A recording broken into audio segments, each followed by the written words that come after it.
నమస్తే, welcome to YoYo TV. Congress high command పార్టీకి సంబంధించిన మార్పులపై కసరత్తును వేగవంతం చేసింది.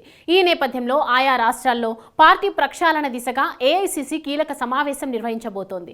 8 రాష్ట్రాల్లో పీసీసీ చీఫ్లను మార్చాలని హైకమాండ్ నిర్ణయించింది. ఈ క్రమంలోనే మంగళవారం కీలక సమావేశం ఏర్పాటు చేసింది. దేశవ్యాప్తంగా పార్టీ బలోపేతంపై చర్చించడంతో పాటు పార్లమెంట్ ఎన్నికల్లో ఎక్కడెక్కడ పొరపాట్లు జరిగాయో ఈ సమావేశంలో సమీక్షించనున్నారు. కీలకమైన ఈ సమావేశానికి దేశంలోని అన్ని రాష్ట్రాల పీసీసీ చీఫ్లతో పాటు ఆయా రాష్ట్రాల ఇన్ఛార్జీలు, సీనియర్ నేతలు హాజరు కానుండటంతో ఈ సమావేశంలో ఏఐసీసీ కీలక నిర్ణయాలు తీసుకోనున్నట్లు తెలుస్తోంది.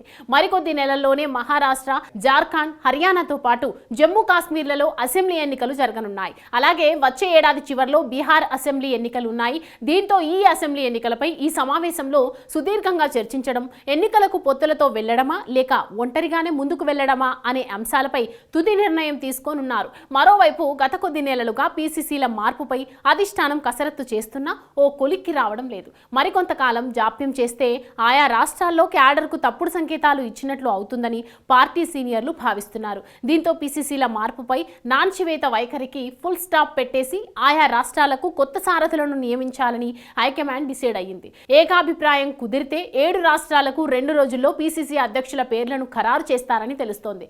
అయితే విదేశీ పర్యటనలో తెలంగాణ సీఎం రేవంత్ ఉండటంతో టీపీసీసీ అధ్యక్షుడు ఎవరనేది రేపే తేల్చేస్తారా అనే ప్రశ్నలు ఉద్భవిస్తున్నాయి. ఇప్పటికే పీసీసీ అధ్యక్షుడి విషయంలో రేవంత్ తన అభిప్రాయాన్ని వ్యక్తం చేశారని, మరోసారి రేవంత్తో చర్చించి తెలంగాణ కాంగ్రెస్కు కొత్త బాస్ ఎవరనేది ప్రకటించనున్నారని తెలుస్తోంది. చూడాలి మరి రేవంత్ తర్వాత మళ్ళీ అదే స్థాయిలో పార్టీని నడిపించే సారథి ఎవరనేది.